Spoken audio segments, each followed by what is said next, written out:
Assalamualaikum warahmatullahi taala wabarakatuh. InsyaAllah hari ini dalam mata pelajaran Usuluddin kita akan pelajari dalam bab akhlak wa tasawuf. Tajuk kita pada hari ini iaitu adabut ta'amuli ma'al bi'ah. Adab kita bersama dengan alam sekitar. Al-bi'ah maksudnya alam sekitar. Dalam Islam ni sangat menitik beratkan adab. Bermula kita bangun pagi sampai kepada tidur malam penuh dengan adab. Sehinggalah hari ini kita pelajari tajuk adabut ta'amuli ma'al bi'ah. Adab kita bersama dengan alam sekitar. Bi'ah alam sekitar. Seterusnya kita ta'arif. Seterusnya kita lihat unzur ta'arif al-bi'ah. Sebutkan ta'arif bi'ah alam sekitar. Al-bi'ah ya majmu'atun al-anasir at-tabi'iyyati wal-istina'iyah. Alam sekitar ialah majmu'ah, kumpulan ataupun himpunan al-anasir, unsur-unsur, at-tabi'iyah, semula jadi, wal-istina'iyah, dan buatan. Alam sekitar ni ialah himpunan daripada anasir-anasir ataupun unsur-unsur, at-tabi'iyah, semula jadi, wal-istina'iyah, dan juga buatan. Alam sekitar ni mengandungi unsur-unsur semula jadi dan buatan. Tu alam sekitar. Boleh? Contohnya unsur semula jadi ni maksudnya ciptaan Allah, seperti alam ni ada bumi kan, bumi, dalam bumi pula ada apa? Ada manusia, ada haiwan, ada pokok. Boleh Manakala istina'iyah ni buatan ni iaitu seperti inilah kereta, motor, bangunan dan sebagainya. Allati tuhitu yang meliputi al-insan, manusia, wal hayawan, haiwan-haiwan, wal nabat, dan tumbuhan. Itu contoh tu manusia, haiwan, tumbuhan tu ialah anasir at-tabi'iyah, unsur semula jadi. Itu contoh semula jadi. Kalau istina'iyah ni buatan ni bangunan, kereta dan macam-macam lagi lah. Sebenarnya lihat ad-dalilun naqliyu ala adabi ta'amuli ma'al bi'ah. Apakah dalil nakli? Dalil nakli ni sama ada Al-Quran ataupun hadis. Tu dalil nakli. Kalau dalil akli, dalil akal. Kita menggunakan logik akal. Tu akli. Tapi kalau nakli ialah dalil Al-Quran ataupun hadis. Ma ad-dalilun nakliyu ala adabi ta'amuli ma'al bi'ah.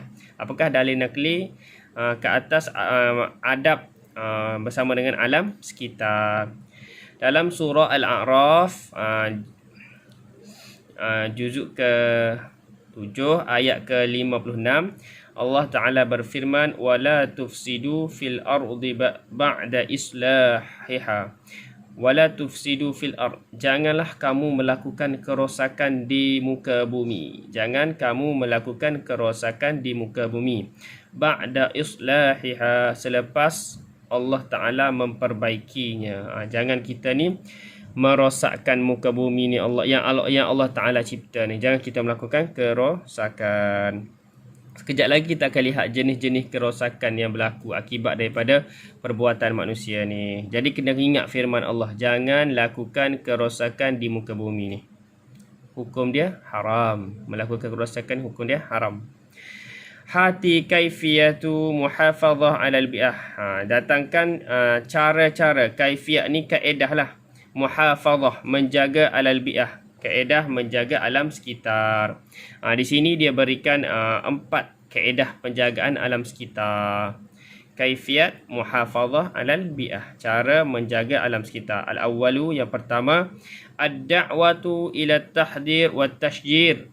Dakwah ni maksudnya seruan.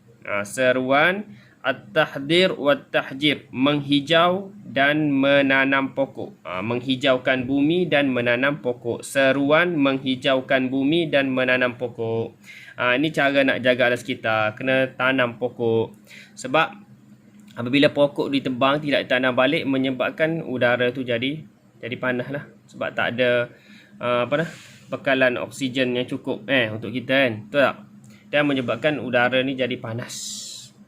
Seterusnya, cara menjaga alam sekitar yang asal ni, adamu qat'i ashjar. Adamu qat'i ashjar. Jangan potong pokok-pokok. Al-muthammar al-muthmirah, yang berbuah. Li ghairi hajatin, tanpa hajat. Jangan potong pokok, jangan tebang lah ni. jangan tebang pokok yang berbuah tanpa keperluan. Jadi dalam Islam antara adabnya, kalau pokok tu berbuah, dilarang memotong pokok itu. Tak boleh potong pokok ketika berbuah. Boleh. Perbuatan itu dilarang dalam Islam. Dan cara menjaga alam sekitar, tadhhirul afniyah amamal manzil, membersihkan persekitaran hadapan rumah. Membersihkan afniyah, persekitaran amamal manzil, di hadapan rumah. Jadi halaman rumah kita tu hendaklah kita sentiasa bersihkan daripada sampah sarap. Seterusnya kaifiat muhafazah alal bi'ah ar-rabi', yang keempat, adamu ilqa'il qamamat, jangan membuang sampah sarap. Jangan ilqa'il qamamat ni membuang sampah sarap fil mawarid al-ma'iyah, dalam sumber air, wan anhar, dan juga sungai. Jangan buang sampah dalam sumber air, dalam parit ke, dalam sungai ke. Jangan buang sampah dalam sumber air dan wan anhar dan sungai. Jangan buang, sebab benda ni akan menyebabkan berlakunya inilah pencemaran air lah. Boleh.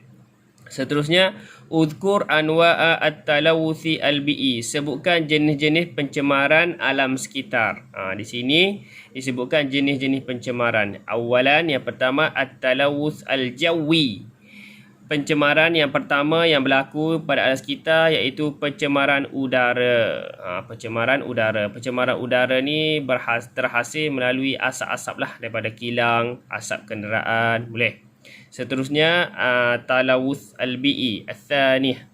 Pencemaran udara yang kedua, talawuth as-sauti.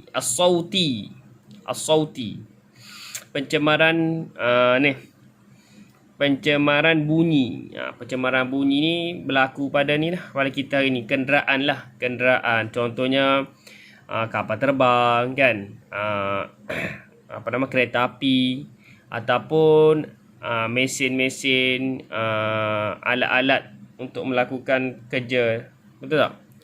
Di perkilangan, di kilang tu ada menggunakan jentera-jentera ke, menyebabkan pencemaran bunyi. Seterusnya yang ketiga, at-talawuth al-ardiyyu, pencemaran bumi. Pencemaran bumi. Pencemaran bunyi ni banyaklah bumi. Pencemaran bumi ni banyaklah berlaku, macam-macam lah kan. Dengan kita kata dengan penembangan balak dan sebagainya, menyebabkan bumi ni jadi kita kata runtuh dan sebagainya. Bukit-bukit bukau tu jadi runtuh dan sebagainya kan. Juga manusia ni banyak menggunakan bahan-bahan kimia tu kan, dibuang di tempat yang tak sepatutnya. Seterusnya, at-talawus ad-du'i, pencemaran cahaya. Pencemaran cahaya. Cahaya ada pencemaran juga ke? Ada. Iaitu cahaya, dia panggil istilah dia cahaya antropogenik.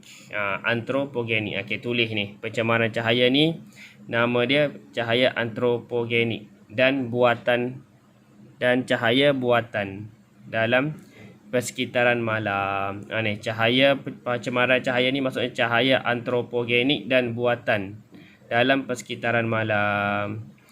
Kalau cahaya ni ada dua, sama ada cahaya satu tu matahari kan, cahaya bulan, yang tu hak ciptaan Allah Ta'ala lah, yang Allah cipta, yang tu bagus. Tetapi cahaya di sini iaitu cahaya antropogenik dan cahaya buatan dalam persekitaran malam, seperti stadium kan. Kalau kita tengok bola ke, tengok sukan apa-apa ke, pada waktu malam kan ada cahaya pada stadium. Situ dipanggil pencemaran cahaya. Ataupun kalau tengok nak lepaskan roket ke angkasa kan, ada keluar cahaya semua tu kan. Tu juga dipanggil pencemaran cahaya lah tu. Seterusnya, at-talawus al-harari, pencemaran haba. Pencemaran haba ni suhu udara, pencemaran suhu udara dan sungai. Haba ni melibatkan pencemaran suhu udara dan sungai.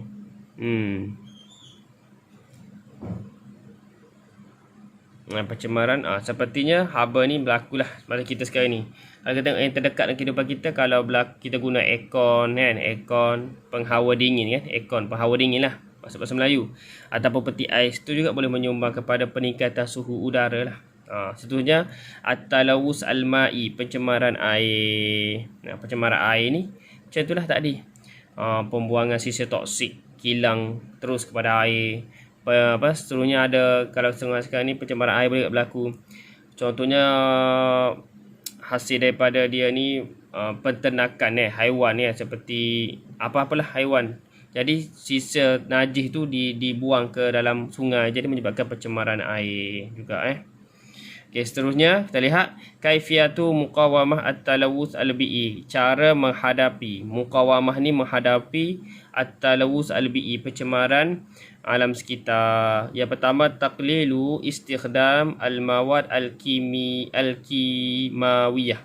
mengurangkan, taklilu mengurangkan penggunaan, istikhdam penggunaan al-mawad, bahan-bahan al-kimawiyah, kimia. Maksudnya mengurangkan penggunaan bahan-bahan kimia yang mana boleh merosakkan kita punya ekosistem, boleh merosakkan kita punya udara, tanah, dan juga boleh menyebabkan kesihatan manusia yang terjejas. Itu pencemaran kimia, bahan kimia.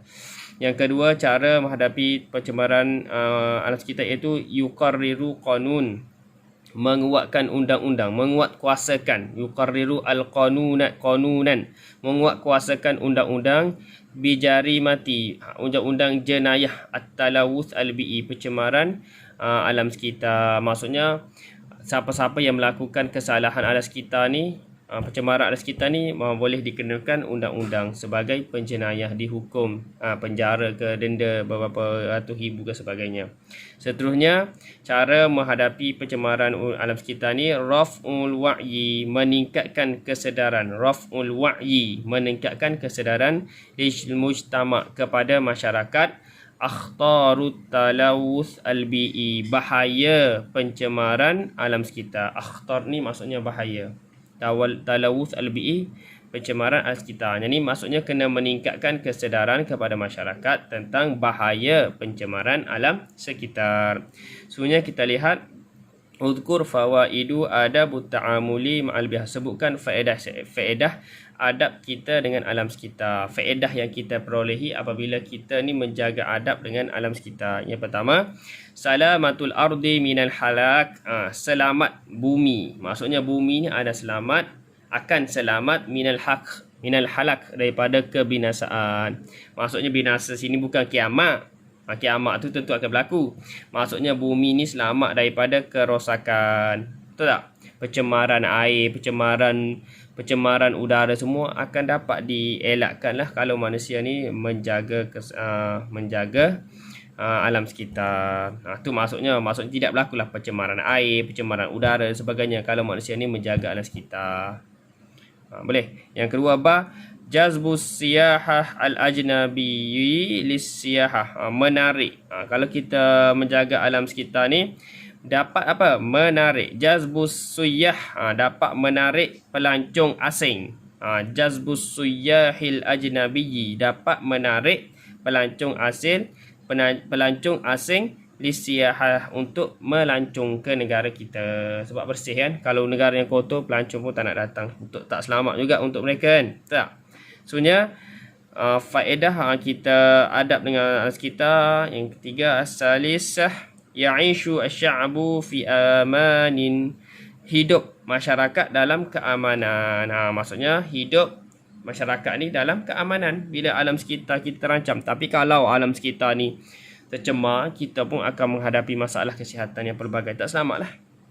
Sebenarnya yang terakhir, uzkur alaqah bainat tatbiq li adabi ta'amuli wa ridallah, sebutkan perkaitan kaitan alaqah ni kaitan bainat tatbiq, di antara kita ni melaksanakan adab dan redha Allah. Apa kaitan kita melaksanakan adab dengan redha Allah? Apa kata? Ada kaitan tak? Dia kata sebutkan kaitan di antara kita melaksanakan adab, melaksanakan adab tu dan juga redha Allah. Apa kaitan kita menjaga adab, melaksanakan adab dengan alam sekitar dengan redha Allah? Ada kaitan tak? Jawapannya mestilah ada kan. Hiya, apa yang kita akan dapat kalau kita menjaga alam sekitar? Hiya, iaitu akan dapat apa? Nilu ridwan, mendapat keredaan minallah, mendapat keredaan daripada Allah kalau kita jaga nas kita. Wa rahmatihi, dan mendapat kasih sayang daripada Allah. Maksudnya orang yang menjaga nas kita akan dapat keredaan Allah dan juga akan mendapat kasih sayang Allah. Sekian, assalamualaikum warahmatullahi taala wabarakatuh.